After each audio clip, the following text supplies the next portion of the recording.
What if the people who were supposed to love you the most made you feel like you were never enough? What if family, the very thing meant to protect you, became the reason you learned to protect yourself? And what if, after years of silence and sacrifice, you finally found a way to turn that pain into power? This is the story of how I turned family drama into sweet revenge. But not the kind you think. I grew up in a house that looked perfect from the outside. 2 parents. 2 kids. Smiles for the neighbors, laughter at family parties, and a reputation for being that picture-perfect family. But what people didn't see was the tension hiding behind those closed doors. My parents fought constantly, about bills, about relatives, about who did more. And in between those battles stood me, the peacemaker. The one who always had to calm everyone down, apologize, and fix what wasn't mine to fix. Then there was Daniel, my older brother. The golden child. The one who could crash the car, and somehow it would still be my fault for not reminding him to drive carefully. He was charming, confident, and always had that effortless way of making people love him. Me? I was quieter. More thoughtful. I didn't need attention, but I did want acknowledgement. Except in my house, silence got you ignored. I'll never forget my 16th birthday. I spent weeks making my own cake because Mom was busy and Dad was working. When I blew out the candles, I wished for something simple, for them to finally see me. An hour later, Daniel walked in with a new car key in his hand, a gift for him. It wasn't his birthday. But apparently, he deserved it. And just like that, my celebration became his spotlight. I smiled through it, but inside, something cracked. Fast forward a few years. College was my escape. For the first time, I could breathe without being compared to Daniel. I got a small apartment, worked part-time at a coffee shop, and studied business management. Life wasn't perfect, but it was mine, and that was enough. But no matter how far I ran, my family found ways to pull me back. Calls. Favors. Requests. And then one evening, my mom called, her voice trembling. "Sweetheart. Daniel's in trouble." Apparently, my brother had launched a new business, something flashy and risky. He'd taken out a loan under my father's name. And when it failed, the debt collectors came knocking. They were on the verge of losing their home. Mom's voice cracked as she said, "You're the only one who can help, honey. You've always been the responsible one." I wanted to say no. I really did. But that's the curse of the peacekeeper, we can't watch others sink, even if they pushed us underwater first. So I helped. I sold my car. I emptied my savings. I worked nights and weekends to send money home. And when everything was paid off, they didn't thank me. Not even once. A few months later, Mom invited me home for dinner. I thought maybe, just maybe, they wanted to show appreciation. I even bought flowers on the way. When I walked in, I saw balloons, cake, and champagne. The banner read, "Congratulations, Daniel."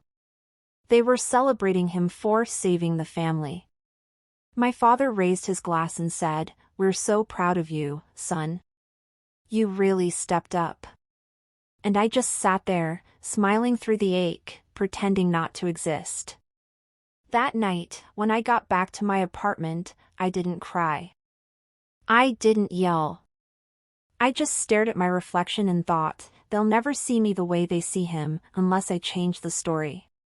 And that's exactly what I did.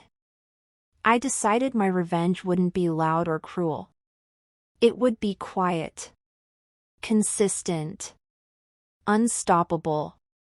I took the same intelligence and patience I used to fix everyone else's problems and used it to build my own success. While Daniel was out partying, I was studying finance and marketing. While my parents were still gossiping about how smart Daniel is, I was building a business that would one day outgrow every expectation they ever had. At first, it was just me and a laptop at the kitchen table. I started offering budgeting and financial recovery coaching for young adults, the kind of advice I wish Daniel had taken. I made videos, wrote blogs, and slowly, people started noticing. Within 2 years, my client list tripled. My income soared. And the business that started out of frustration became my freedom. But I didn't brag. I didn't even tell my family. Because true revenge doesn't need witnesses, it just needs results. Then one night, karma decided to knock. Mom called again. Her tone was familiar, panicked, shaky. "Sweetheart, Daniel needs help again." It almost made me laugh. History really does repeat itself, especially when people never learn their lessons. I asked, "What happened this time?" She said, "His business partner disappeared with most of the money. He's ruined." For a moment, I felt a flicker of pity. Then I remembered all the nights I spent working extra shifts to clean up his mess. And I realized, pity wasn't mine to give anymore.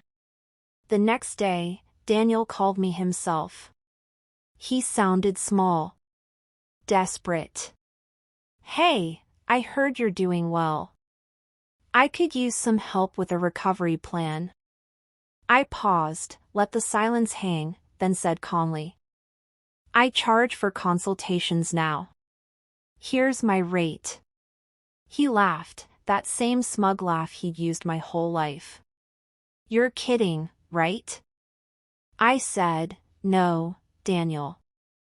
I'm serious." He didn't respond right away. But the next morning, I got a notification, "Payment received. 2 hours. Booked." And that's when I realized, this was my full circle moment.